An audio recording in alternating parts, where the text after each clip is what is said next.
Hello, everyone. Dr. Yonit Arthur here.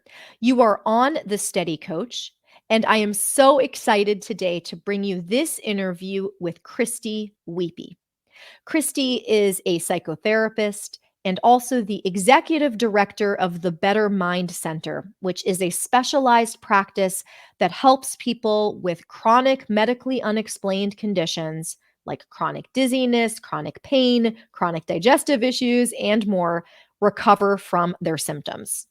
Christie is highly experienced in this field.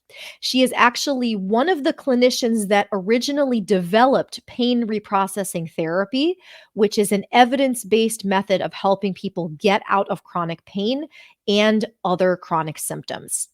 Christie actually trained under Alan Gordon at the Pain Psychology Center in California. In this interview, Christie and I talk all things related to the personality traits that often seem to accompany chronic dizziness symptoms like perfectionism, people pleasing, conscientiousness, and more. We talk about why these traits tend to show up with chronic symptoms. We talk about stress. We talk about what to do if you recognize these traits in yourself. We talk about caregiving, and Christie gives some great actionable advice on self-compassion. I hope you enjoy this interview as much as I enjoyed speaking to the amazing Christie. And as always, if you have any questions or comments, please drop them below. And as always, please subscribe to my channel if you enjoyed this interview. Okay, Christie, I am so excited to talk to you today. Thank you so much for joining me. Oh, I am so happy to be here. It's a privilege to join your channel and be chatting with you today. Oh, I just can't wait. We have the coolest questions and topic on our agenda today. But before I just dive like 3 miles ahead of where we are right now, could you start by just telling us a little bit about yourself and what you do in life right now? Of course. So my name is Christie Uipi. I am a psychotherapist and I specialize in the treatment of mind-body disorders. So people with chronic symptoms of all kinds, including chronic dizziness, and also people with anxiety and depression. I also am the executive director of the Better Mind Center, which is a group of clinicians who all specialize in mind-body disorders, and we all equally nerd out on the way that the brain talks to the body. And I feel so lucky to work with a group of people who find that as fascinating as I do. So I'm in this day in, day out. Professionally, I've also gone through my own recovery personally. So I am just fascinated by this field, and I never tire of working with clients experiencing these symptoms, and I never tire of talking about it. Oh, well, then are you in the right place or what? We're going to just talk about it. All right. Let's do it. Yes. Okay. So I know some of my audience members have probably heard of you because you're kind of a big deal. Oh, Yes, you're well, kind of that'd a be big fun. deal. Yes. And some of them may have heard interviews with you before, but I'm hoping we can give them a never before seen glimpse into some of the symptoms that you had specifically relating to dizziness. So Yes. would you maybe tell us about how your mind body syndrome started, the symptoms you had, what was going on? Yeah, I'd be happy to. And you're right. I actually haven't talked a ton publicly about the dizziness piece for whatever reasons. And the dizziness for me, I'll tell it kind of chronologically, but it came on as like kind of the last symptom before I got appropriate help. And I actually think that that's an important clue to working with chronic dizziness patients. So I'll talk about that as well. Ooh. I think so too. I totally think so too. I'm really excited to hear your thoughts on that. I know. I'm really excited to talk to you about this, of course. I looking back, I probably had all kinds of mind body symptoms growing up and through adolescence, but where it really flared, I was in the in between year. I took a gap year between my undergraduate studies and my graduate studies. And I couldn't quite figure out what graduate program I wanted to go to. I wasn't from Los Angeles. I was living in Los Angeles and didn't know if I wanted to stay here. I was in a new relationship that had like all kinds of drama going on. It was just an intense year. And I tell clients that neural circuit symptoms can often come on in one of two ways. We can have a precipitating injury or illness that sparks the symptom. That injury or illness can heal and the symptom can persist and become classified as a neural circuit symptom. Like BPPV, so benign vertigo, what people may Yeah. know as crystals in the ear, that's a great Yes. example, Yes. or neuritis, like an infection that causes dizziness. Yes, Mhm. exactly. Mhm. Or neural circuit symptoms can come on with spontaneous onset. There's no Right. exact precipitating anything, it just happens. Mhm. I had both. I've definitely had both. But my entrance into the world of neural circuit symptoms was I tore my hamstring. And I always say, I basically broke my butt because I ripped my I'm laughing, hamstring but off the it's sits not bone. funny because that It, oh. it hurt a lot. It hurt a lot. It was a clear injury. I could see the muscle tear. It was ripped off my butt bone. But Mm. because that injury happened during such a stressful, just a year of uncertainty for me, I had a stage of acute healing, like 3 to 6 months of doing all this rehab for my hamstring. But the day that I kind of graduated from my rehab program, they showed me on an ultrasound, your tear has healed, your muscle tissues have regrown. Mhm. And I was just sobbing, sitting there saying, I am in more pain today than the day I injured myself. This makes no sense. But I graduated, right? So they sent me on my way. And that was so freaking scary and stressful that none of these specialists knew what was going on for me, that I started having spontaneous onset symptoms from there. So that's when I got my neck pain. I had pain in both of my wrists. And that's how I kind of entered grad school to learn how to become a therapist. I had my little butt pillow that I brought around so that I could have something kind of comfy to sit on because my hamstring hurt so badly. And I would have my portable heating pad that I popped on for my neck.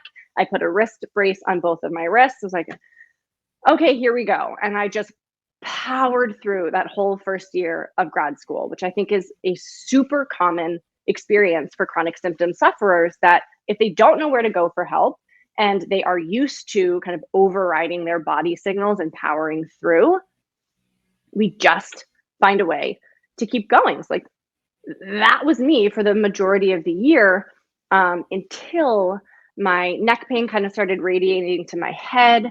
And it was in the last month or two that my dizziness set in. And it floored me. Like, the other symptoms were the pain is not comfortable, it was unpleasant, but I found a way to accommodate. It was the vertigo that I just was terrified by. It's because it stops you in your tracks. Like, you can't see, you can't drive, you can't focus. So looking back, it still kind of freaks me out thinking about, like, I would drive home from my clinical, I would get in the car. I live in Los Angeles. I would get on the 405 and just be like, oh my God, Jesus, take the wheel. I can't see. I cannot Mhm. see. Mhm. And through some miracle or some suffering, I crossed the finish line on that first year of grad school, but it was with head, shoulders, knees, and toes bag of symptoms of pain. And then to top it off, this insane vertigo that was pretty relentless. There was not, that's the one that really just confused me. I couldn't find an accommodation for it. Right. There it is. Yeah. There it is, just like you're saying, and I think there's something to this. Everyone tells me pretty much that nothing stopped them until the dizziness stopped them. Yes. Yes. Yeah. Totally. And like, it's such a clue, right? Mhm. Like, Mhm. it's a clue about the way a person relates to themselves, that they could have had whatever the history of symptoms is, insomnia, IBS like symptoms, Mhm. fibromyalgia, Yes. but they find a way through, not because it feels good, but because they are so trained to override their needs. And I really appreciate dizziness for this reason. Like, and I've seen this, I'm sure it sounds like you've seen this too. Like, when a client comes in with dizziness, they have to throw their hands up and say, like, that my brain is, they might not know all this language to begin with, but Sure, like, sure. their brain is alerting them something imminently needs to change and this is no longer negotiable. Sit down, stop. Just stop. Mhm. Yeah. Yeah. Yeah. Yeah. Yeah, and so that was your experience as well? Yes. Yes. And it wasn't, I mean, I just got lucky in that I went to USC, where Alan Gordon is a professor, and I had Mhm. interviewed to be for my second year, because my program was 2 years. For my second year, I was going to intern at his center that treats patients with neural circuit disorders. So like I am doing my summer required reading with all of these symptoms, not knowing the cause, by the way, still having no idea what's going on. But the required reading for this internship was The Mind-Body Prescription by John Sarno and Unlearn Your Pain by Howard Schubiner. And I like so many of us saw myself on every page and just had these light bulb moments of, oh my gosh, there's not 1,000 things wrong with me. Because by the time I had the dizziness, I was like, I am broken. There's something wrong with every part of my body. And now my entire, I'm dying. So when I was reading these things and seeing like, there's not a million things wrong with me. There's one thing wrong. There's one issue. It connects back to the way that my brain is processing signals in my body. That's why it's impacting so many places of my body. And just the biggest relief and going into that year of learning how to be a practitioner and applying all the techniques to myself, like total whirlwinds, just crazy to think back on. Gosh. So there's so much to dig into here. I just can only imagine how much empathy you have for people who are going through this, because you've really been there. I can have people come in irritable, cursing, sobbing, frustrated, yet like all I hear is, I am a good person who has tried everything, who no one has helped. Like I never ending levels of empathy, because you just can't understand. It's too invisible. It's too hard to explain. If you haven't been through it, I think you can care, but it's just different when you get it experientially. Yeah. And like you're saying, again, there's something particularly insidious about dizziness. And this a point I try to make a lot on my channel, not to downplay any of these other symptoms. In fact, I think I'm sure you could probably guess many of the folks on my channel have had chronic migraines or fibromyalgia or chronic fatigue syndrome. They've kind of already been through this before, but there's something about dizziness that's particularly, it stops you in your tracks, and it's also particularly invisible from the outside. I think that really has an impact on people. I'm curious though, just we're not going to belabor the point on your symptoms, because we have so many other things to talk about, I know. But what were the symptoms like? Like, what was the dizziness like? What kind of symptoms did you have? Well, this is easy enough for me to remember, because I actually still sometimes experience days where my dizziness flares, which I like to be open about. I don't live a sensation-free life. I'm certainly out of chronic sensation, but I have a mind-body connection that will always flag me when my intensity is going up. So it's easy for me to speak to this. It's just the spinning. Like I really try to focus on any one point, and I can't, because the room is spinning. And that like seasick feeling of when I'm lying down, I feel movement, but then when I'm trying to walk, it's compounded by like a million, because the movement makes. So it's like kind of, it looks silly, but it's like putting your hands out in space, kind of trying to walk, because my balance is so bad. And I often have associated head sensation, whether it's pressure or pain, like those things often are going on at the same time. And just really difficult time focusing. Like I can't it's better with my eyes closed, although I still feel it, which is so weird, right? Like we can close our eyes and still feel like it's spinning. But when my eyes are open, I just can't focus. So like reading or working, I can't do that. It's not gonna happen. I can't do it. Yes. Okay. So for those of my listeners now who heard that and freaked out, I'm gonna have this forever and ever. No one fully recovers. What would you like to say to them, Christie? No. This is actually why I put it out there on the front. I tell all of my clients this, and yes, 99% of the time they have a fear reaction. Like if you who works in this aren't fully recovered, I consider myself fully recovered. I am fully recovered. I do not have I do not have chronic symptoms. That when my brain flags something, it is appropriate. It is indicative of, hey, whoa, your intensity went way up. It's rare. I'm not talking every day. I'm not even talking every month. But every so often, I'm a human. My pace will tick up. I won't stay regulated. I will forget to put kind of boundaries in I place was just that, about to say, yes, it's, those tricky boundaries. we'll talk plenty about that. I don't expect someone actively suffering to feel comforted by this in this moment, but I love when my symptoms come on. I know they will pass. I'm talking like they come on for an hour or so. It's a big difference between I'm in chronic symptoms that I cannot sort through versus every couple of months I have a flare where my brain is saying, Christy, hey, are you okay? I love that. Are you kidding me? It's like this sweet part of myself that's saying, like, whoa, whoa, whoa, you're getting swept up in something. And if I can hear it like that, and I have right trust that I've gotten out of chronic symptoms, it's much easier when you Mhm. have that to fall back on, and everyone and anyone listening can get there. It does, you don't have to have a fear reaction. It feels like, oh my gosh, you're right, brain. Thank you. Mm.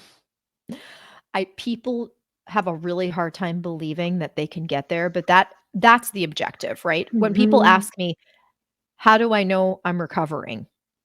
I it's not about the sensations going away and you having a completely sensation-free life because I was No. talking to you before we went on air. I have spinning vertigo sometimes. It's part of the human experience. And vertigo's not my thing. It's not my brain's thing. It's Right. not like the thing that freaks me out. It's not my chronic thing. But sometimes I feel like I'm walking on a trampoline. Sometimes I can't focus. I wake up with a headache sometimes. I have brain Hmm. fog. Sometimes it just happens. Sometimes it's, "Hey, Yonit, there's something bothering you. What's Yeah. up? Slow down." What's up? Right? Yeah. And also like you, I've developed an appreciation for it. It means there's something I need to address. And Hmm. when it comes to me like that, we have the opportunity to address it quickly, right away, before it doesn't have to become like this Right. whole Right. thing that blows up and causes a whole thing. It's, "Oh, my back's twinging. Oh, there's a little bit of pre-migraine stuff going on. Hmm. I need to sit down and slow down. What do I need right now?" That's Yep. it. That's it. That's it. It doesn't That's stop it. me. It doesn't make me not live a full life. No. Mhm. No. It's such a clear signal. And I of course understand when someone's in chronic symptomology, when the dizziness is all day or Mhm. most of the day, most days. Right. You can't, it's not that clear. You're like, well, what am I stressed every single second about what am I supposed Right. to address? Right. it's Right. it's Right. it's too noisy. It starts off very noisy. But when you're Right. out of that chronic loop, it's a signal. And if I need to take an hour to pause and check in with myself, I'm at a point where that is okay. That's okay for me. That's such a good point because in saying this, of course, we're talking as people kind of on the other side and saying, now I know it's a signal. And when it comes on, we know what it means. But Hmm. I'm really glad you mentioned that because it's not always so clear. When someone's still in chronic symptom land, there are a lot of things driving it, including the Yeah. fear itself Hmm. of the symptoms, not to mention stress and emotions. So there's Right. it's not always so clear. I just recently had Dr. Clark on my channel, and he was talking about some of So these nice. cases where it's like really clear, like this happened, this was the trigger, and then she had symptoms, and then this was the trigger, and she had symptoms. And Hmm. people have a really hard time when it's not always so clear. So, Yeah. can you speak to that? Is that the norm that you see people being able to identify trigger symptoms? No, I mean, I wish it were that simple Mhm. to start, but I would say that's quite rare. That seems more like someone who's kind of well into the recovery process For most people, yeah, for most people. Yeah, yeah, yeah. yeah, Mhm. yeah. And I think it's that combination of external stressors with internal stressors that make it really difficult to parse out in Mm. the beginning. Like I have clients often ask me, like, okay, they're trying to wrap their mind around a neural circuit diagnosis. So they'll Mhm. come and be like, okay, I'm following you. This has something to do with stress, but doesn't everyone have stress? Like this is unavoidable. So why is it that I am experiencing chronic dizziness? Not everyone is in chronic Mhm. symptomology. So what's going on here? And I think it's the combination of external stressors, which you're right, everyone has, you can't avoid, with internal stressors with ways of relating to yourself that are inherently stressful and threatening. That's what overwhelms the nervous system to the point of chronic symptomology. So Mm. yeah, in the beginning, it's when it's all wound up. No, I don't think it's clear to the client at the beginning of the recovery process. Wow, I'm so glad you said I said that because I say that all the time. It's not about what's happening on the outside. Although on the outside stuff matters, we definitely want to know about that. We want to deal with that. We want to address that, but there's so much agency that we have in how we respond internally to what's going on the outside. I like that word. Yes, agency. Yeah, because Yeah, the power I'm all comes about back to agency. you.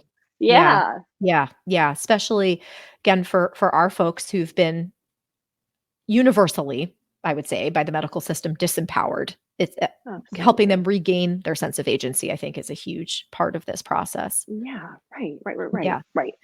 Well, you've brought us directly to the topics that we wanted to talk about Yes. today. Yeah. Well done, Christy. I'm so glad because I would have just gone off It on other always stuff. leads to here. It does always lead to here. So internal stressors. So let's talk Mhm. about internal stressors a little bit. And I guess one of the most common refrains people will hear when they read books about mind body disorders or on my channel or through PRT therapists or Mhm. whatever is that there are certain internal factors, in particular, certain things we often will call personality traits Uh-huh. that are associated with symptoms. So, what are those? Yes. So these common personality traits that we just so happen all to share are such Yes. a clue for us. So Dr. Sarno called this the type T personality, right? Yes. Also, I was just thinking all of my Sarno books I've lent out to patients. What was the why? Why was he saying was it T for TMS or T Yes, for T for trauma? TMS.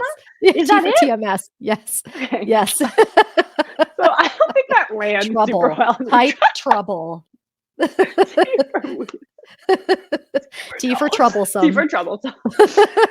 I think that's where, I think was one of the first people, or the first person to like bullet point it all out. I Yes. usually say now it's like an offshoot or a specific flavor of a type Mhm, A personality.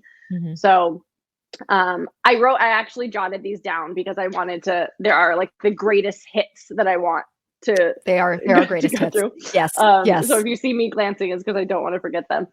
The, the list has grown over time, but I think being a perfectionist, putting a lot of pressure on yourself, being overly critical of yourself, being overly responsible, being a people pleaser, and having a difficult time setting boundaries, and having difficulty with decision making. So these are the ones that we see most commonly, and Mhm. it is not random. So I think a lot of people have heard of these personality traits, and I had this experience of like, oh my God, yes, that's me. So I'm in the right place. I'm seeing myself described on the page. But I think the conversation that we're often missing is why? Like it is not a random fact that we share these ways, these personality traits, or these ways of relating to ourselves.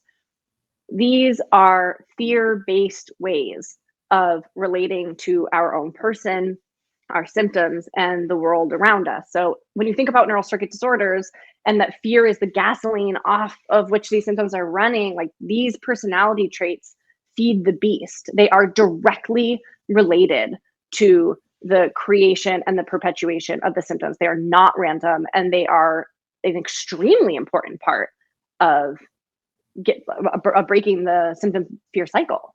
Mhm. Mhm. Okay. So, oh my gosh, I have so many questions for you right now. Okay. Focus, Yoni. So, why? Why did these have anything to do with chronic symptoms? Like, why would a perfectionist be so prone to chronic symptoms? Why would somebody who Yep. puts pressure on him or herself? Like, what does that have to do with chronic symptoms?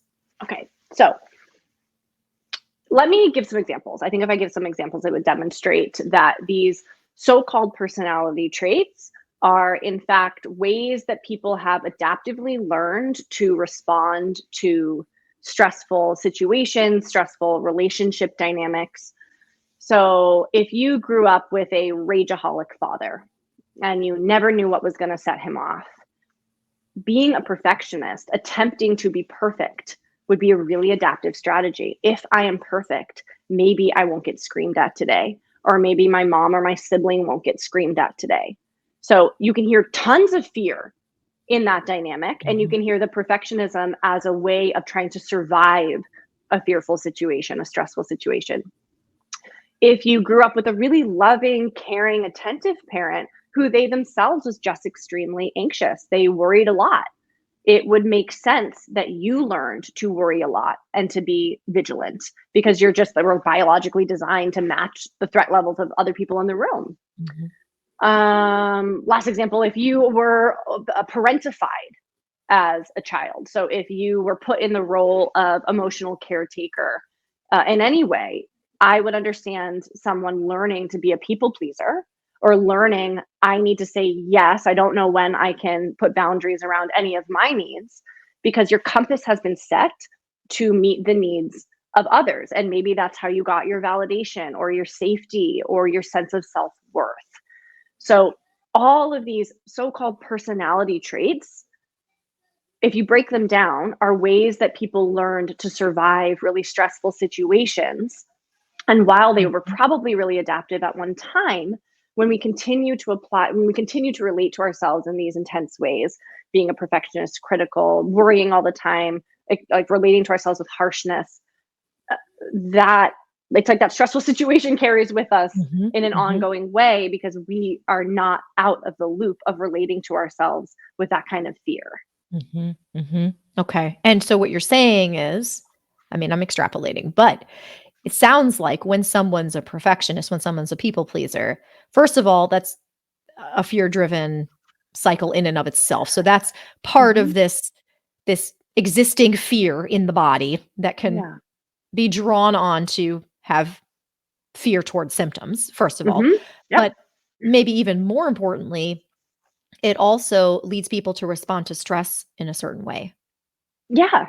Yes. Respond to stress, unfortunately, with more stress. It's like there isn't any learned skill of having stress thrown at us and being cared through the experience. Mm. So when Mhm. stress is thrown at us, it feels like this is my responsibility and I need to act and I need to be vigilant and prepared, and our defenses go up. Mhm. So, yeah, this is such a big part of that symptom fear cycle and the dizziness fear cycle Mhm.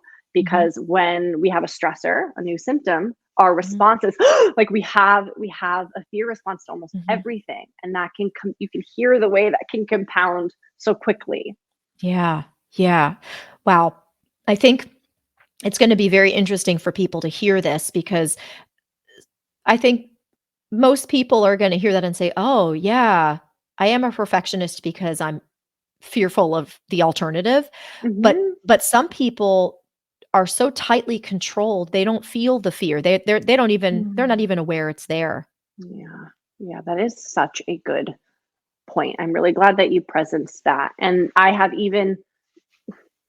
always have empathy. I almost have even more empathy for that Mhm. situation because it speaks to the your sense of connection to what you're feeling, like you being in touch with your body signals and your needs and your sensations is has been so chronically cut off Yes. that you are now kind of living in disconnect. And no part of anything that we're saying, I'm sure we'll get to this, like no part of this is unworkable. In fact, this is all Right. incredibly workable Mhm. and plastic and changeable. But when we hear people, I've never once worked with someone with chronic dizziness where fear is not a factor. So when someone is saying like, Sure. I, I don't feel that, what I hear is you're disconnected from feeling it. Right. Oh, they'll feel fear about the symptoms for sure. I mean, you can't help it. You can't not. Dizziness hijacks your fight or flight system, so you're gonna feel fear, but they become so convinced that the fear is all about the symptoms, that there was Mm-hmm. no previous fear, and I always tell people, I have yet to meet someone for whom there was no previous Right. stress or fear, Right. and it's the people who were unaware of the stress that sometimes have the hardest time recovering, the people Yeah. who present with so much of this people-pleasing perfectionism. They can't see their own needs at all. They don't even know that there was Mhm. something not being met, that have such a hard time. Yeah, Mhm. absolutely. Yeah. Absolutely. Which, yeah, I mean, speaks to repression and speaks to your compass. I use this term a lot, your safety compass. Yeah. Like, if you are not programmed, if you're not raised in an environment where it's safe or encouraged to check Mhm. in with your needs and to help yourself feel safe, if you were not made to feel safe growing up, then Mhm. yeah, you just kind of become a bundle of these adaptive strategies where you don't know how to effectively connect with yourself and in-source safety. So you end up kind of disconnecting from Mhm. those signals and living in this fearful, disconnected place. And a lot of these personality traits or adaptive strategies are coming from that place of disconnection Mm. and intensity in a like weird that's a state of fight or flight. That's a state of survival. You're just kind of Right. grasping at straws. Wow.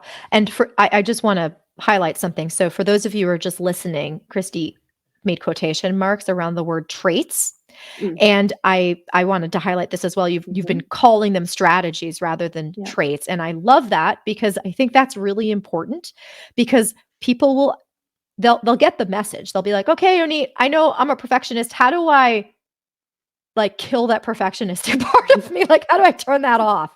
Right? Like, Yeah. it's a part, or they'll be in despair. This is the way I am. I don't know how to not be that way." Yes, And yes. so what you're saying is it's not, I don't I don't think of it like a trait either, Christy. It's not Mhm. really a trait, it's a strategy. It's adaptive. It's something that Yeah. was learned and can be changed.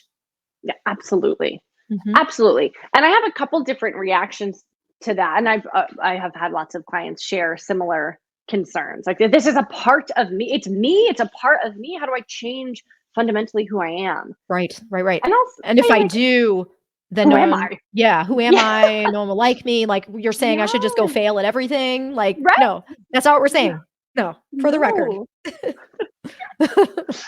Like, I think there's something to be said for Mhm, our inherent nature. Like, I grew up with siblings. I think I meet this criteria. I don't think, for example, my brother does. Like, he's cool as a cucumber. I cannot mhm. ruffle his feathers. And, Right. like, I've always been sensitive, and I think a lot of our clients are kind of sensitive and perceptive by nature. But Yeah. even if we view it that way, let's I'll get back to the strategy thing in a second. Yes. Even if we view it as a personality trait, like, okay, the flip side of this hypervigilance is hyper attunement, is being really perceptive and feeling and empathetic. Like, the flip side of these fears is such a superpower. Mhm. So, thinking, oh my gosh, this is such a bad part of me, these traits are problematic. Well, the flip side of them is actually really beautiful. My clients are just like such feeling, caring, loving people. I wouldn't change that for the world, Right. Right, right. Exactly, exactly. They've just right? become extreme. They've just Yeah, become more extreme for adaptive purposes. for adaptive purposes. Yeah. Absolutely. Mhm. Yeah. And to your point of, like, the fear of letting go of some of these, well, yeah, of course, that's deep, right? Like, coming back to some of these examples, if you grew up with a rageaholic father, if I jumped in back then and said, "Hey, don't worry about it. Like, let Right. that perfectionism. You don't need to keep everything spick and spam in your home." Like, no, that was coming from a place of trying, again, trying to survive. Mhm. So I understand how people develop narratives around these personality traits. I need my perfectionism. It's what makes me succeed. I have to be critical with myself. It's how I motivate myself. I need to say yes anytime anyone asks anything of me because that's my role. That's why I have friends and close relationships. Mhm. So people when people are boxing up these personality traits or strategies into a box that says important parts about me that I don't want to change, important parts about me that actually contribute to my success and my functionality. Of course, it's threatening to take a look at what's inside that box. And of course, it's threatening to say, can we start shifting them into something that's labeled harmful, harsh? Mhm. I would Mhm. argue even self destructive. Mhm. Mhm. Mm. Such a Such a good point. So you were saying before I hijacked you, Um, you were saying that people have different responses when you start talking to them about these personality traits, right? So Yeah, I yeah. so what how do people respond when you start talking to them about personality traits? Are they like, "Okay, well, great. I'm gonna type A the type A-ness out of me," 'cause I get that a lot too. That a lot, like, yes! Like, "Okay, tell me exactly how many times a day to meditate to make this go away." Yeah. Like, whoa, whoa, whoa, whoa. It's like there's such a mix, right? There's people who Mhm. feel really identified Mhm. by hearing these things laid out. There's Yeah. definitely the people who are kind of panicking of, "Oh my god, this has been me for so long." Mhm. So, if you fall into that category, couple things I want to say. Like this is I hit every bullet point and I can't remember a time where that wasn't the case. And now you're Mhm. saying that's contributing to my symptoms. Like I'm trapped. No. First of all, you are in good company and it is 100% possible to recover from chronic dizziness and other chronic symptoms, even if you hit every single bullet point. We are not looking to change who you are and the amazing parts about you. Again, the flip side of these strategies is like a well of empathy and Mhm. care. Mhm. We are looking at easing up on the harshness and the worry and the fear and the intensity with which you relate to yourself as a means of cultivating the self compassion needed to break free of the symptom fear cycle. Mm. We can just end the interview right there. That was it. Just that basic mic Don't do drop. it. Yeah. Oh, I'm having too much fun. But that is exactly it. That's exactly it. It's about the way they relate to themselves or how we relate to Mhm. ourselves, really. That Yeah, that that needs to change. It's not the parts themselves, it's what they do internally. yeah, absolutely. And Yeah. one of the places that I ask people to start if they're stuck saying, like, what do, okay, I see it. I see the bullet points. What do I do? How do I let this go? And especially, like, I don't know if I want to let this go.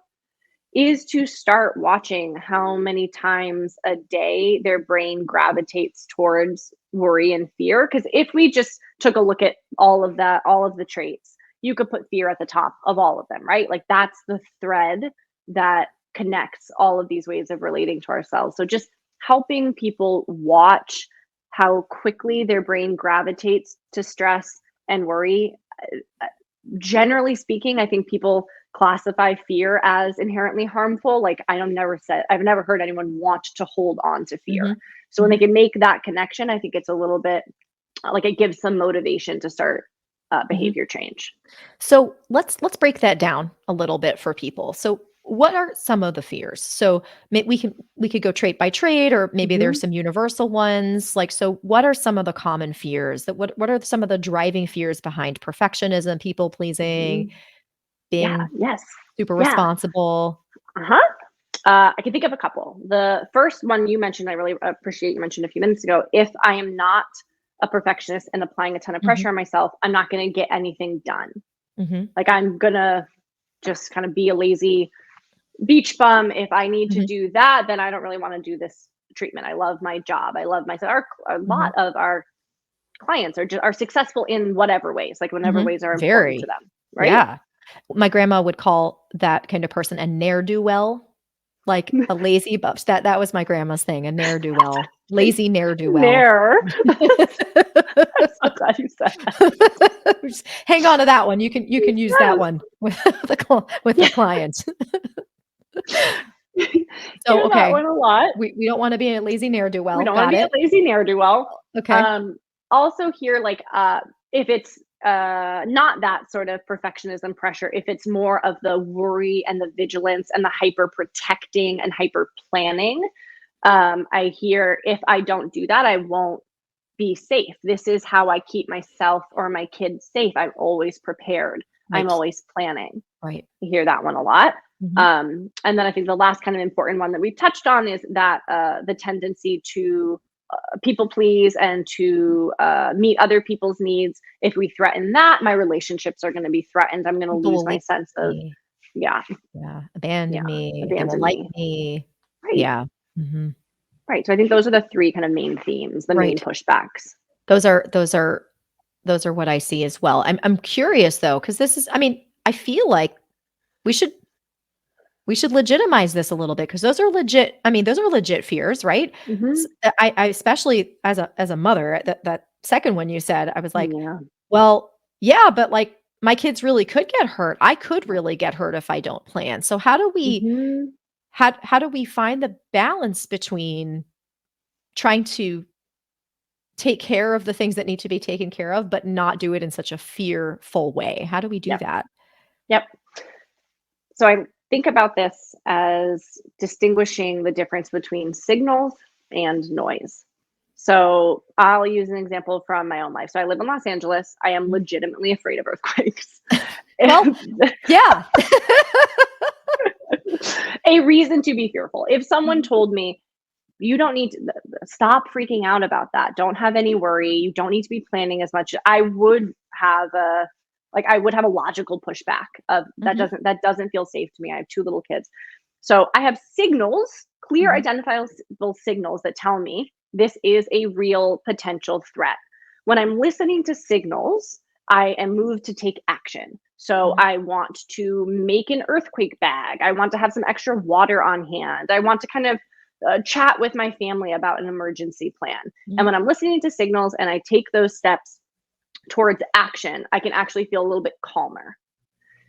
That is different from noise. Noise is really stagnant and ruminative. It just kind of cycles around and around. So if I've listened to those signals and I've made my little earthquake bag, but then I keep waking up every day thinking, what if it happens today? What if it happens today? What if it happens when my daughter is at school? I have no further action to take. I'm not doing anything. I'm just cycling. It doesn't go anywhere. And then instead of I'm not actually doing anything to protect anyone. I am just robbing myself of moment to moment comfort. I am robbing myself of moment to moment presence. Mhm, So that's such a clear cut example. Of course, when we're in our own lives with like all the different worries mhm. and stressors, there's a lot more nuance to it. But I do think it's helpful to take a look at, am I am I acting on a verifiable signal that needs some amount of planning and protection, and that can feel really good, Sure. or am I fear cycling, which is basically just a not a compassionate way of relating to myself and a way of robbing myself of presence and not actually doing anything to better prepare for anything. Right, and this is such a good point because with dizziness, people have legitimate fears. Some of them Mhm. had an actual precipitating event, some of them didn't, but whatever caused the first episode, people don't tend to forget that, and Yeah. then when they're in that situation again, well, if they allow themselves to be in that situation Mhm. again, they're full of fear that I could lose my balance, I could black out. I've actually had spinning vertigo in this situation before, Mhm. or they'll avoid the situation altogether, which is a whole Yes. separate issue. So when it's about the symptoms, Mhm. do you differentiate between that and worries about other things at all? That's a great question, and probably anyone listening to this can relate to the example that you just shared. Mhm, This is where I think these ways of relating to ourselves bump up on self compassion. Like, there is something to be said for a person wants to get far enough along in their recovery that they're ready for a trigger like that, right? right. Like, that's legit. You Mhm. want to kind of work up to exposing yourself to something that's that scary. To But it, driving or to, for a lot of people, it's yeah, driving or, being in a really crowded place, going in an airplane or being in an yeah, airport. Yeah. Mhm. yeah. But if some of those things are important to the person to reintroduce, like if it's an airplane, like, but it is really important to me to get back Mhm. to travel. That's when this conversation bumps up on a conversation around self-compassion that sounds something like, I might be scared, and that's okay. I have certain strategies that can help me work through that. And I am building my internal safety compass to help me in any given situation. So instead of getting into the airplane and having all of my fear reactions set in and then letting that spiral, I trust that I'm going to be able to work with that fear in a self compassionate way. Basically, this is my chance to learn a different Mhm. strategy. Right. Well, and okay, actually, before I say what I was going to say, so why is self-compassion such a remedy for fear? Like, what does Mhm. self-compassion do physiologically, biologically, psychologically? What does it Yep. do to fear? It neutralizes our nervous system. It calms everything down. Like, I think it's great that self-compassion is kind of becoming a buzzy It is. thing Yeah, at large. Then that's fine. Like, if you can take a mental health day and like take a bubble bath and like say loving kind words to yourself, like right. that's awesome. But like, I don't even need you to reach that far in the beginning. If we can just get to the bare bones of neutralizing my fear response, being self and in its place attempting some semblance of self compassion is a way to get out of the symptom fear cycle. So I tell people, because sometimes I'll bring up like self care or self compassion, and people will say like, that's not really what I'm here for. Like that's a little bit too woo woo, and I'll say like, no. So this is Yes, unfortunately for you in right. this moment, like this is a prerequisite to breaking out of this cycle. So this is something we're going to take a look at. Yeah, yeah, because it's just like you're saying, this is where some of these traits overlap with the fear about the symptoms. If because with self-compassion, we can not engage in some of those strategies Yeah. as extremely or as intensely, and Yes. then what we're essentially doing is pulling the danger signal down. I mean, there's no way Mhm. around that. Mhm. Yes. Oh, actually, can I tell a story about this? Please, About when I was please. kind of still okay, because I had something that just came to mind. In that second year internship I was talking about, where I was still coming out of symptoms myself, but also helping people through their symptoms. I I had a client who I worked with virtually via telehealth. So they lived in San Diego and I worked in Los Angeles. And my caseload has always been half and half. I see people in person and I see people virtually. But this Mhm, client wanted to make the drive up to Los Angeles, which is like so cool. This was in one of the first couple months of my internship. So my imposter syndrome was like pretty intense, seeing as mhm. I was still getting out of my symptoms myself. And something happened. The details don't really matter, but I had forgotten to reserve an in person office space for this patient who was coming because I was so used to seeing them virtually. It just didn't cross my mind. So I'm driving from my home into the office in Beverly Hills. It's like this winding canyon that I need to Mhm. take to get there. And I'm 20 minutes away. So probably like 30 minutes from the start of session, which means that my client has been driving for 2.5 hours. And I remember I don't have anywhere to hold session. I did not reserve a space. I share this office, it's a very busy center. I share this office space with other people, and I lose my mind. Like Oh my gosh. I am Oh, I'm so like sorry. immediately sweating bullets. I will not. I like can't forget this. My stomach. I felt like I was gonna puke. I was hot, and the spinning kind of started, which was not a great time for that to kick in on this No. windy road. Oh, wow.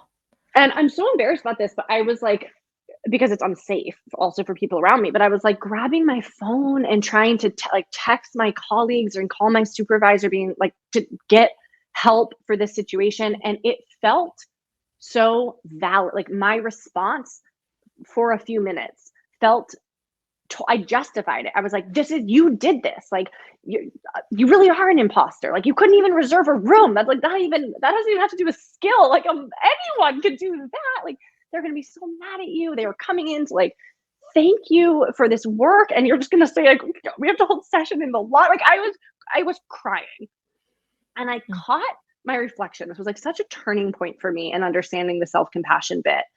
I caught my reflection in the rearview mirror, and I was like visibly suffering. I was visibly distraught. mm. And I just had this moment. I like put my phone down. I'm still trying to figure this out. And I just had this moment of like,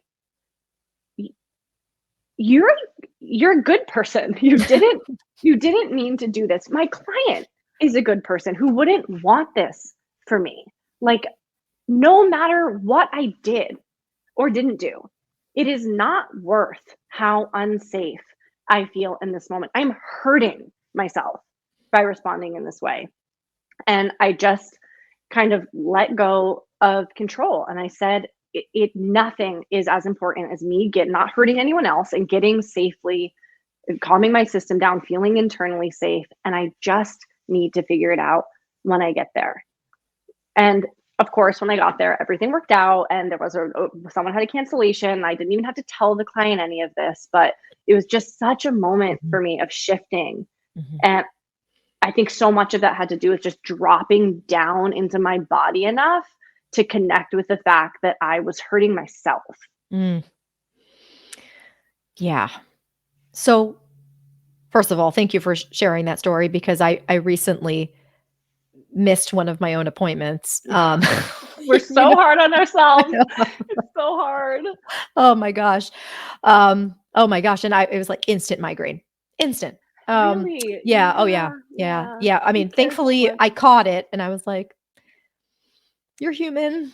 You're human. You're doing a lot of stuff. You're human. Right. I wouldn't have done that 5 years ago, I'll tell you. But so how would this look if someone's freaking out? Someone has to go to Florida. Someone's going on a family vacation and they're like, or ski vacation.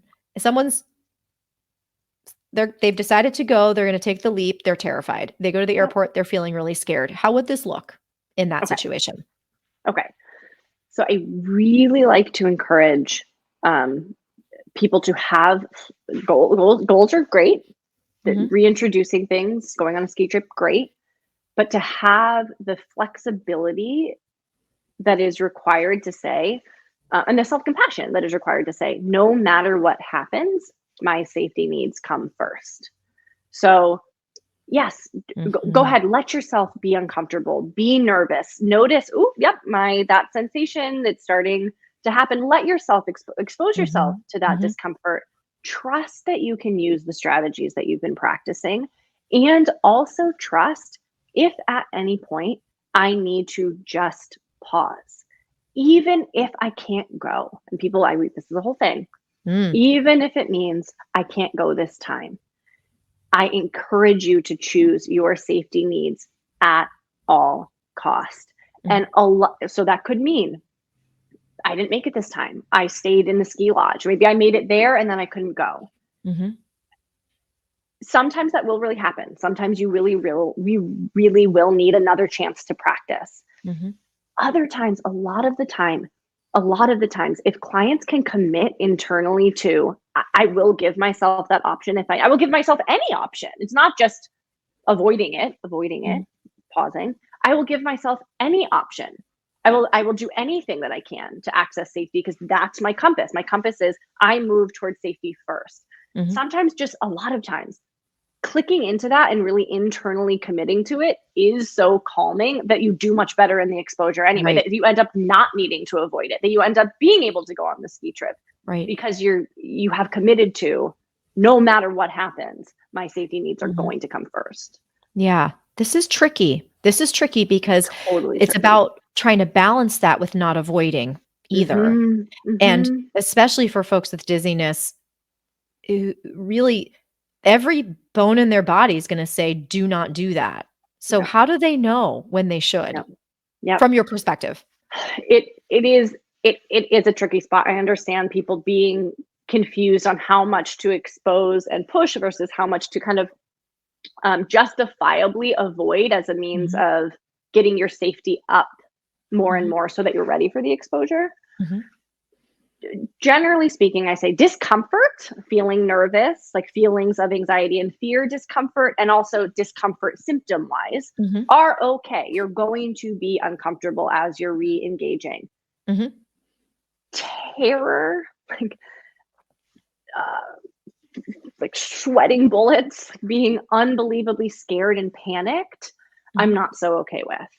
So I want people to kind of push into discomfort, use their strategies, try to in-source safety. But if you're pushing into real panic and feeling like I can't grasp at my strategies, my fear level is too high, then I suggest kind of pulling back and using we can call them avoidance strategies, but they're also self-compassionate strategies. Right. And that's a really good point, because again, there's no, and for those who are listening who are very perfectionistic, I know you're out there, you're gonna be Mhm. like, "What? But where's the line? Damn I it, where's the know. line?" Um, but we can view people ask about medications. They ask, "Hey, Mhm. Yonit, what do you think about, clonazepam or, like, other benzos?" I'm like, "Look, if you can view that as an act of self-compassion when you need Mm, to take it, then why not? But yeah. tell yourself, I'm doing this not to avoid, I'm doing this to lean in because this is me Mm, taking care of myself. It's not yes. I'm avoiding the symptoms. It's I'm suffering and I am caring for myself. This is what I need right now." And that's a totally different Yeah. approach, right? That's such a beautiful way of saying it.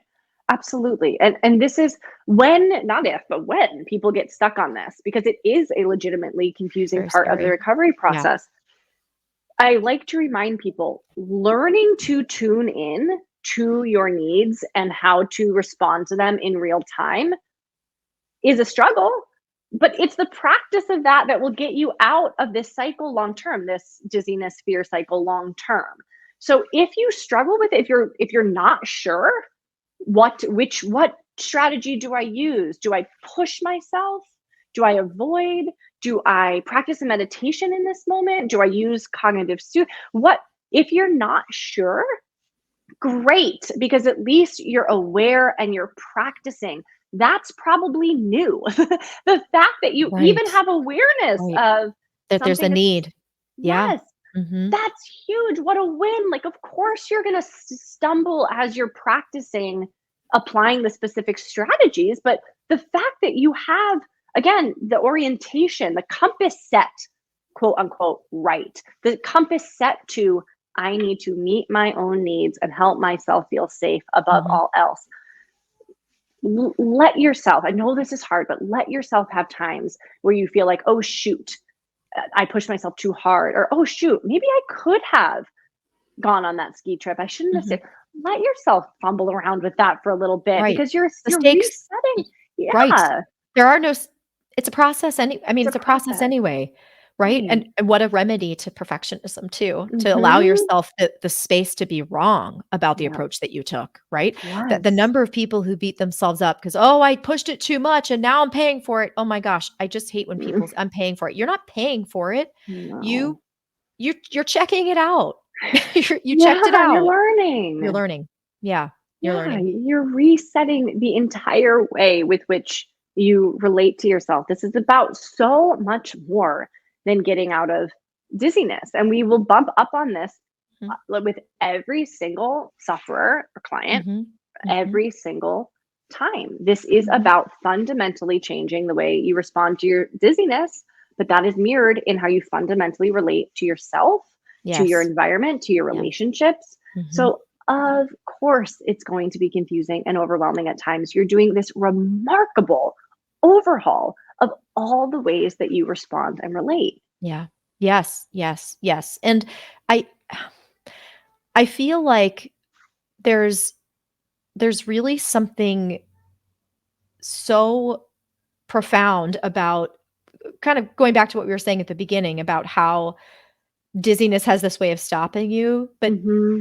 I hate to I'm trying not to say this in, like, a super fluffy way, but, like, if you can change the way you relate to yourself on dizziness, you can change the way you relate to yourself That's so on anything, true. on anything. That is so true. It's giving you a practice point, a It is. really important, Yeah, tough right. practice point. Well, it reminds me a little bit of the idea of the second arrow or the second fear, Mm, however you wanna talk about it, but there's the dizziness and, like, all the ensuing awfulness from that, but then the things that really seem to eat at people are the, "I'm not a good enough mom now. I used to be this great person. mm, I was, like, so smiley and happy.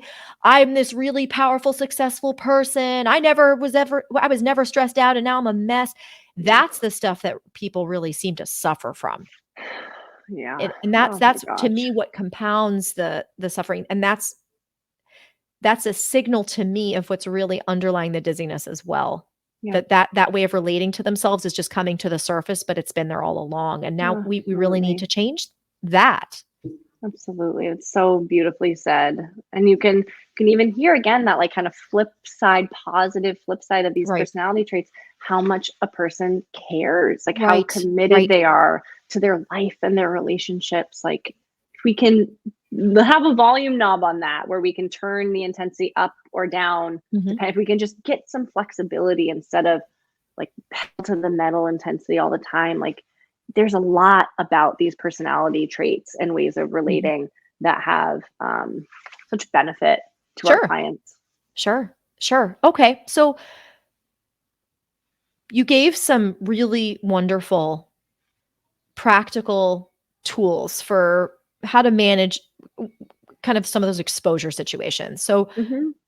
I'd like to pivot a little bit back to kind of some of these fundamental. I've recognized I'm a people pleaser. I've Hmm. recognized I'm a perfectionist. I've recognized I'm putting too much pressure on myself. How do we start to change that? What do we do? What do we do about that? I see it. I've done it my whole life. How do I get myself out of this? Okay.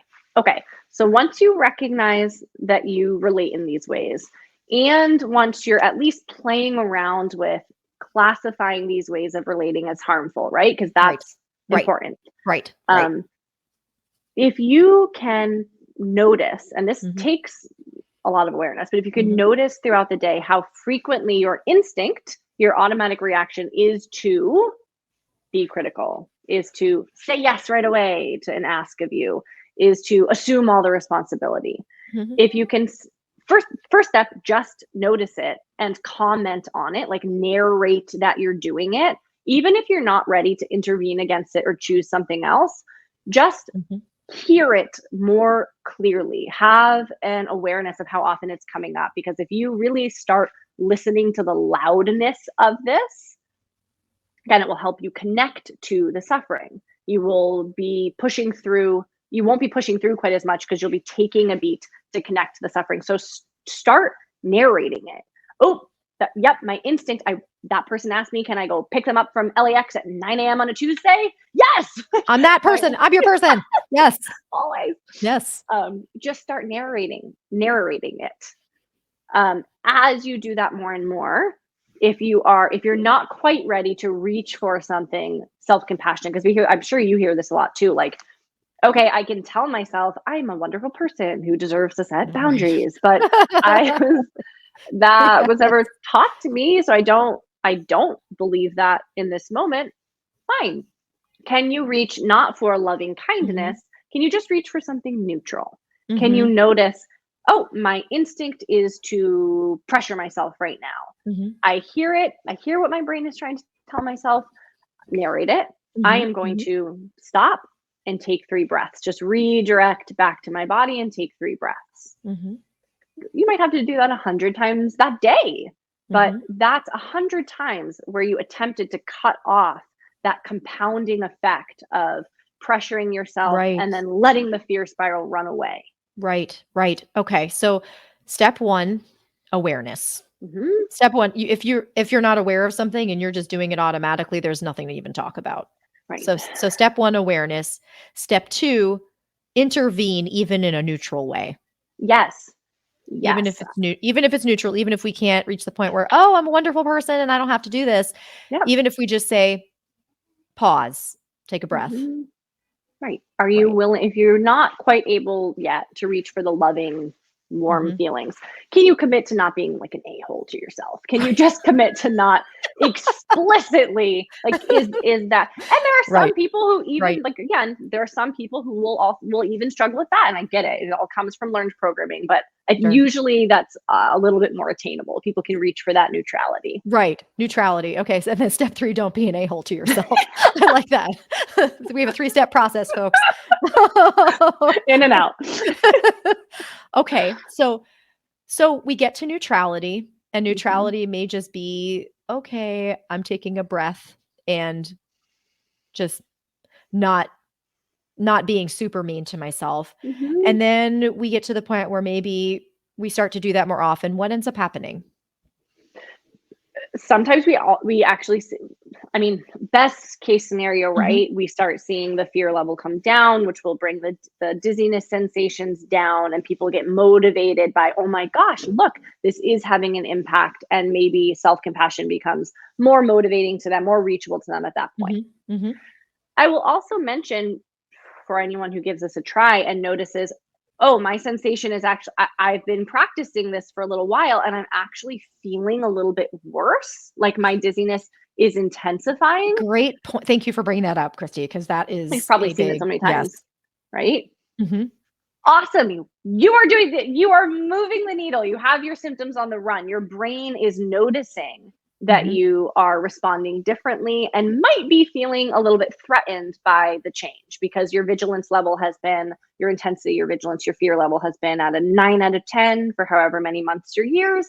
And you've Mhm. successfully notched it down. And there's a little bit of a double checking that happens. Like, are you sure that you mean to be Right. relaxing in these ways? Right. So don't, if you can read that as actually a sign of your progress as opposed to, I must be doing something wrong here. Thank you for saying that because that it's I always wonder what the root of that is, if it's because people are feeling more like you're saying there's just something changing and the brain's like, "Whoa, whoa, something's changing. What Hmm. is this?" Or if it's just that we're I'm doing this, I'm being a bit of a perfectionist about how I'm not being a perfectionist. Like there's like meta perfectionism going on where they're like, "Okay, I'm gonna do self-compassion like really in like a really like tight and like contracted way. I'm just going to be super self-compassionate." And then they're focusing, okay, is this going to help my dizziness? Is this going to help my dizziness? So there, we Hmm. want this to have kind of a quality, maybe that's more like in the more open, more Yeah. curious, Yep. right? Yes. Rather than really, Yep. Yep. I every time I do this, oh my gosh, I missed that one time I was a perfectionist and now I'm going to And now, go right back now we're to doomed. right, Yep. right, right. I just want to say that because I know this Totally. Oh, it happens. happens. Yeah. Yes. Yeah. Yes. We can't use the same mechanisms that are contributing to our Right. symptoms to get out of our symptoms. Right, right. So it's not just about what, it's about how. So also good so maybe I Hmm. amend step 2 and have a little asterisk there and say, pay attention to how you're being neutral. Yeah. Like Yeah. how Yes. often? How Right. with what is it light? Is it free? Does it feel like Right. effortless or is it like I'm gonna be neutral or Yes. else? Yeah. Yes. Yeah. Yeah. Exactly. Okay. All right. So people are practicing this, they're being more neutral, they're like, "Okay, I'm ready to Mhm. dip my toes into being actually compassionate." What does that sound like? Ooh, maybe it sounds like I don't deserve this kind of suffering. Maybe it sounds like I am safe in this moment. Mhm. Maybe it sounds like it's okay that I made this mistake, or it's okay that I don't know what to do, or it's okay that I'm not sure about how all of these pieces will fall into place. I just trust that I'm on the right track. Mhm. It sounds like being connected to the needs of your body more than being motivated to get rid of the symptom. Yes, and I wanna again, because I know how important it is to hear this, we understand, Christy and I both, our ultimate goal is for you to feel good, okay, and not Yes, have symptoms. So, we're not doing right. this as like, "Oh, let's just accept it and we'll just be happy with them, and then, you'll Right. live Isn't the the rest of your life trick? feeling terrible and it's fine." We're not saying that, No, but this no. this being okay with and being more Mhm. than okay with yourself Yeah, is how we do that. yeah, It's how we do absolutely. that. Yeah. Absolutely. Yes, I'm so glad you asked that. Like, this isn't a trick where we're actually just getting you to manage your dizziness and Right. have it stay at the no. But there's a difference between, I want my dizziness to go away because it's impacting my ability to To be be a be productive, harsh to with be yes. awesome, to be, the best mom, the Yeah. best worker, the Right. best that I hear this so much, and it Yes. causes so much suffering to people, and my heart just Mhm. breaks hearing this. Mhm. I get it, and we're not saying you have to be a ne'er-do-well at all. No. We're not you don't have to be a No. ne'er-do-well. No. Can you just you don't even have to make those things not important to you. I Right, love that your job or your right, productivity or your kids or your partner are right. important to you. Can you be willing to put yourself on the list of things and people that are important to you. You don't take all the other Mhm. things off, but Mhm. can you be on the list as well? Right. Okay, I've got a tough one for you, Christy. I hope you're ready. Let's do it. Okay, so what about situations like caregiving? What Mm, about my caregivers? Shout out to my caregivers who, yes. are a big group and who have a loved one who can't care for him or herself for whatever Mhm, reason, child, adult, whatever it is, mhm. maybe an older parent, and they're on this treadmill Yeah. that just feels like it has speeds that are set by other people and they can't get off. So, how Mhm. do we apply these tools to those situations? I'm so glad that you brought that up. There are absolutely times where the external stressors are either non-negotiable or too important to us to negotiate. Like, Mhm. we're just going to accept that, right? That this Right. person, that it's hard and they Mhm. want to care for this, be a caretaker in this role. Right.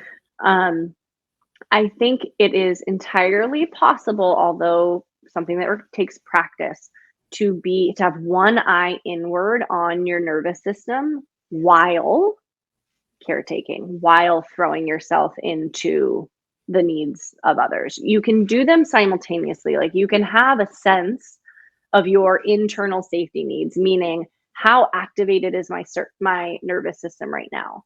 Am Mhm. I moving through this day or this moment or this task with intensity, with pressure, as if the sky was falling? Mhm. Or can I do this same task? Can I be involved in this caretaking while giving myself calming and encouraging messages? I could, many times this podcast, I'm fully listening to you. And there's a little piece of me that's aware of, oh, I'm so excited. There's like this buzzy sensation in my chest. I Mhm. feel it. You're okay. You're safe. It doesn't take away from what we're doing. It doesn't mean that I'm Mhm. not able to fully engage, but there's one eye inward. And this certainly does take practice, but there are ways to notice what your body is communicating, both in symptoms, but also like there are other ways that we can feel it, how fast we're moving, Mhm. any sort of chest tightness or like your stomach in knots, how fast you're talking, um, just the way in which you're moving through. Like, can you have an awareness of that Mhm. while engaging in whatever Mm. needs to be done? Yes. Yes, excellent. And what's so funny, Christy, is I don't know if you've been able to hear this. My microphone isn't super sensitive, but my daughter is homesick and she was Oh, running around oh, behind us singing for a while. I don't know if oh, anybody heard no, this, I but wish yeah, I had heard. she was running around singing. I'm like, Oh, this is going to go up on YouTube and thousands of people are going to see that I had a singing child in the yeah, background and you were I being had a process going on in the while you were saying this. I'm like, oh my gosh, me too, because I was like, yes, it's okay. life. Yep. This is my life, and Mhm. so I love that. yeah, yeah, so right in there with you. So, Mhm. but also recognizing it seems that this also ties into the personality traits too, because it seems like if someone has this strong part, this perfectionistic part, this strong people-pleasing part, this, these roles that they've identified, that would also put pressure on someone in a caregiving situation beyond what's Uh, already inherent in a caregiving situation. so true.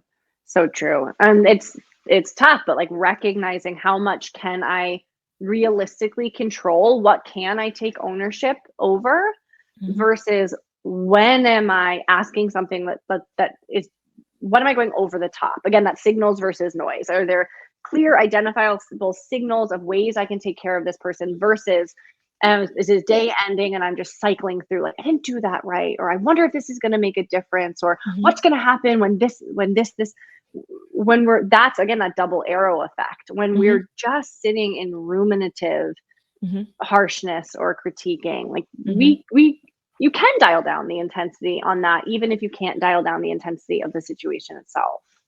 I'd love to hear what tools you find are helpful because to me it seems, kind of those CBT techniques where you're like, "Oh, just don't believe your own thoughts." That would again, not Mm, CBT has many wonderful tools, but it seems like when totally. someone's stuck in this like cycle, it's not always so helpful to say your thoughts aren't helpful. So Yeah. what tools might help someone who's stuck, who notices, "Oh, I'm doing it. I'm doing that thing where I'm cycling." Yes. What do they do Yes. then? I have a couple of thoughts. First, get back in your body. Get back in your body. Like that kind of, I'm in a laundry machine of my thoughts. There is likely some type of sensation correlated with it. And when you can connect, close your eyes, notice what sensations are coming up, be with those sensations as the thing you are doing. Like that, stop all the other doing, spend a few minutes noticing the sensations. It not only neutralizes your nervous system and gets you away from the thoughts, but generally speaking, when you kind of open your eyes again and come back, the thoughts have dialed down. Mhm. So Mhm. recognizing if you have cognitive anxiety, you're probably having a physical component. And if the physical component, at least from where I'm sitting, generally speaking, comes first, like Oh, anxiety is sure. designed to make us move, right? It's a Mhm. the thoughts come after, so kind of They're meet an your fears where interpretation or yeah, coping with a the coping with. physical fear, yeah, or the Yeah. physical fight or flight or Uh-huh. da danger mode. Right. Yeah. Mhm. So I think meeting the anxiety where Mhm. it started can be really effective. So spending some time sitting with sensation. And then also, like, I hope that there is at least a few minutes of each day, even in really intense caregiving situations, where a person can be okay with the duality of I want to do this, I love this person, and I'm feeling really resentful. I'm really angry, Mhm. or I'm really disappointed that my life looks like this right now. And Mhm. even if we can't, again, do anything with the external stressor, can we make some room for the feelings that are underneath? And again, like tolerating that that Mhm. doesn't discount the love that we have for, or the responsibility, depending on the situation, the responsibility that we have to this person. Oh, you just brought up something so important. So, what you're saying is part of self-compassion, part of this process of softening or helping ourselves not be so whatever those things Hmm. are that are causing our stress, is also making room for some of those less savory or the things that we're not as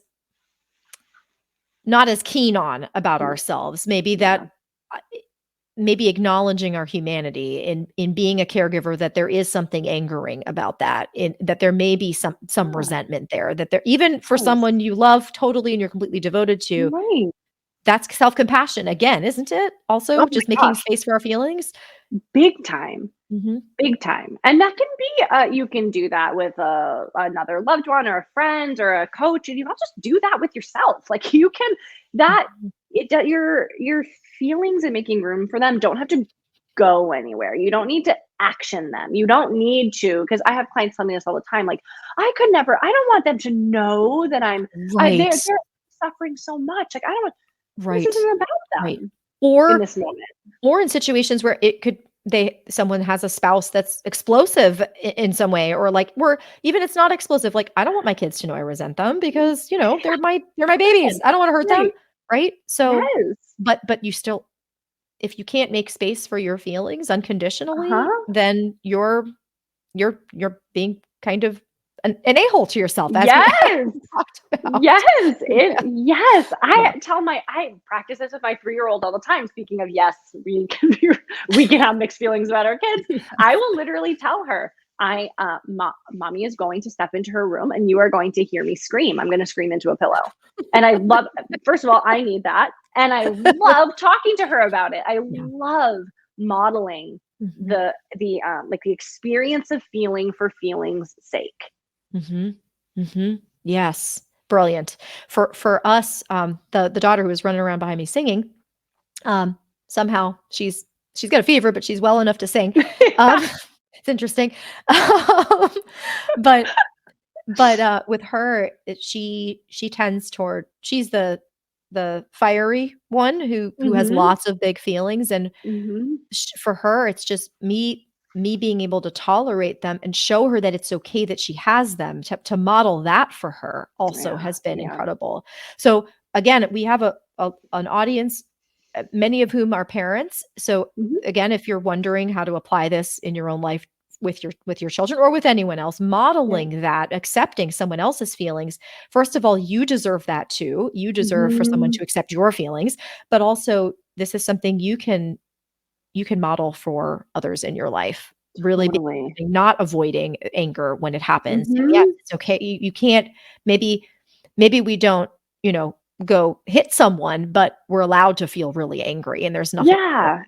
Yeah. that. But Mhm. isn't it, like, interesting that I bet this is true of so many of your clients, like, our clients who are parents that are, trained to deny and disconnect from their own feelings quite often, like, naturally do the opposite With with their their children. children and people. Yeah. Yeah, and maybe that's a part of, like, a piece of them knows they've been denied it, so Yeah. they can sort of, compensate through the needs of their children. But I love what you're bringing up, that we never stop. There's a piece of our brain, it's like Mhm. permanently 4 years old. There's Mhm. no age, like, there is no age where validating your emotions, like, becomes irrelevant or less important. Like, Right. Right. that is with us for life.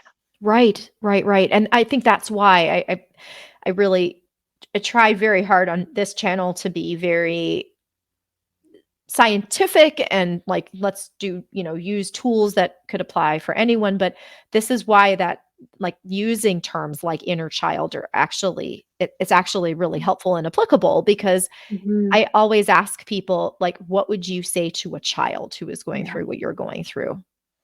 How would Mhm. you talk to that person? And that's the dialogue you should be having, or I guess not dialogue, but that's the way you should be talking to yourself. Maybe a Yes. dialogue, but Yeah. yeah, Yeah. that's how you should be relating to yourself. Yep, there's so much softness, and you just see Mhm. them, like, if you think about a kid, they just ease up. All that being critical, being harsh, having Mhm. intensity, it just kind of almost immediately eases up when you think about holding that space Mhm. for a child.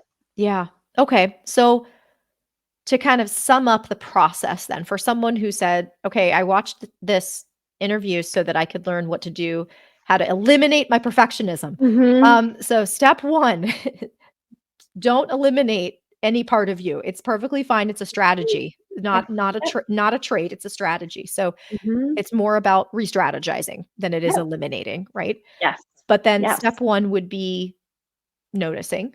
Step yep, 2 would be maybe relating more neutrally in mhm, those moments if you can. yes, And step 3 would be applying some self-compassion. And we gave some practical tools for that too. mhm, We talked about being in your body. We talked about self-talk. We talked about mhm, imagining someone you loved in that situation. mhm, And all of those are ways of relating to yourself differently. And so then I'm wondering, Christy, 4 4 is really where our own needs start to emerge, right? So 1, 2, and 3 are kinda like we stop relating to ourselves this way, we start mhm, relating to ourselves in a nicer way, and then what tends to happen after that? People start to recognize their needs, people start to meet their yeah. needs. Yeah.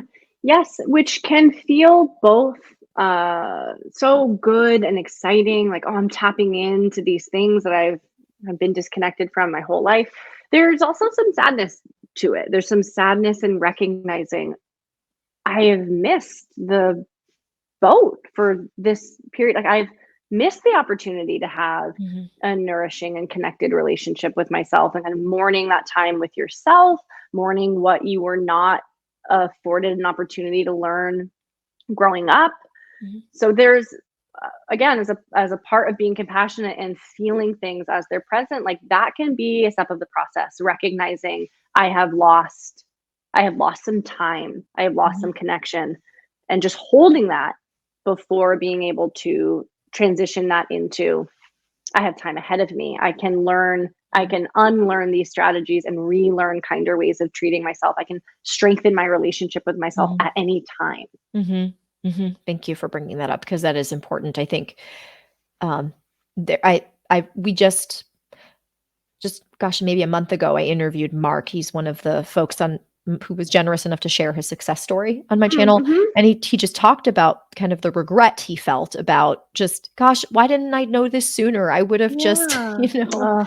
Yeah, Yes. yeah, Yeah. yeah, Yeah, yeah, it comes up a lot. yeah, yeah, but exactly like you're saying, I hate to see it, but this is why dizziness can be, like, really helpful it can be helpful. I know. Just I didn't wanna say it too loud just in case I someone's know, gonna, I like, know. shut off their computer right now, like, "I don't wanna Mhm. hear this later I anymore. What are you know. saying dizziness is good? It's Yep. not good. No, I would Mhm. never wish this on you, and I No. wish you didn't have to go through suffering like this. But Mhm. since you're suffering, let's use it. Let's really Yep. use it and turn Yep. it into something that helps you live a much better life. Not just get you out of symptoms, but help you Mhm. actually live a better life. Right. Oh my gosh.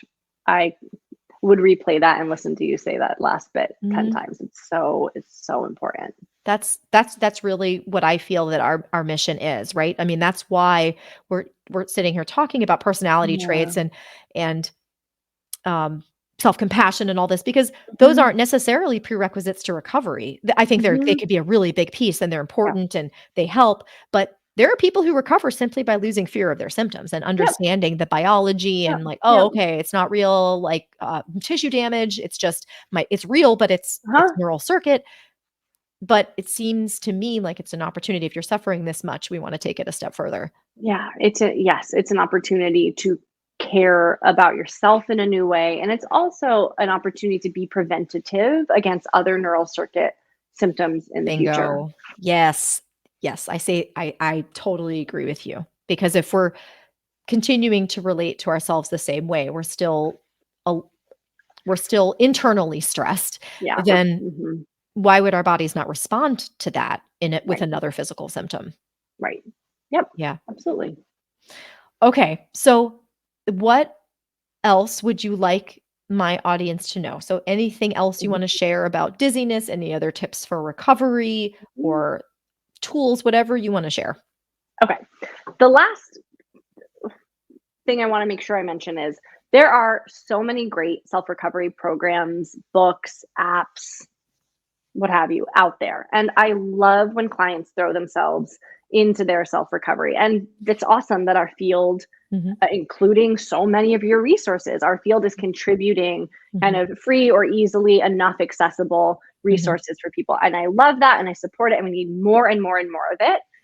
I also want to let people know if they feel that they need and can access one-on-one support or group support, one-on-one personalized support of some kind, that that's entirely normal and okay. I think because Mm. our clients put so much pressure on themselves, they're like, well, Yes. there's all this, I'll just study up, I'll be my own coach. I'll just read all this stuff and apply it. And Mhm. they're bright and functional. And uh, that's awesome. And it's completely normal and okay if you need some personalized guidance to help connect Great. connect the dots, and you Yeah. don't have to be the scared one and the person leading you outside of the woods, like out of the woods at the same time. That's like a Yeah. really big ask. That is and I'm so glad you said that because I think there's shame, and especially, again, for folks that we just spent a whole hour plus talking about are tend to be these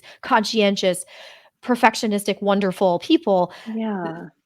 There's this shame. Well, that lady in the YouTube comment saw this one video and now she's like, "Oh, I get it now and I'm 90% better. Why can't I do that?" Yep. This Yep.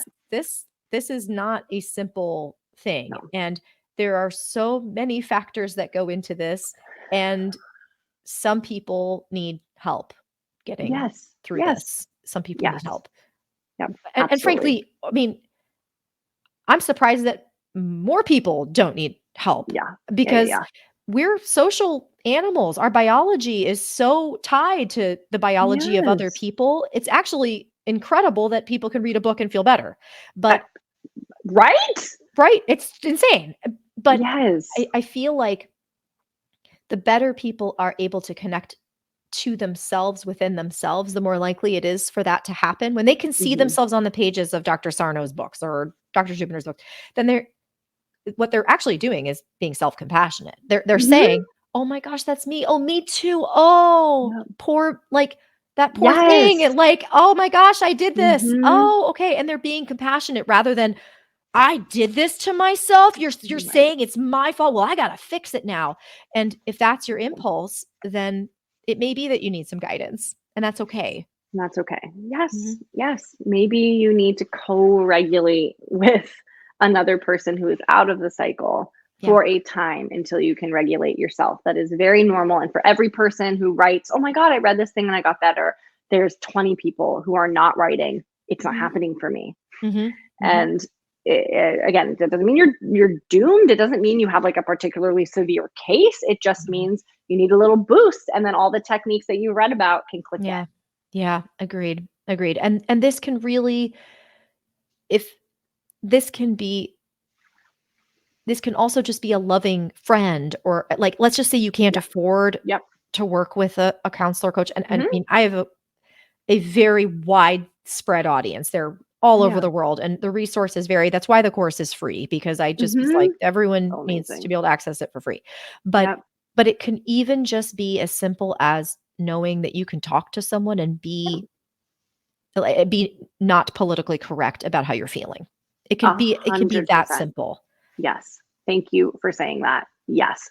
If it can be it could start with journaling and having a relationship to Mhm, yourself. It could be a friend or family member that you say, "Hey, do you have the bandwidth for me to check in with you about this for mhm, 20 minutes a week?" It could be a coach, it could be a therapist. mhm. As long as people are within their means saying it's okay for me to access whatever support is Yeah, available, mhm. that is so normal and I really encourage it.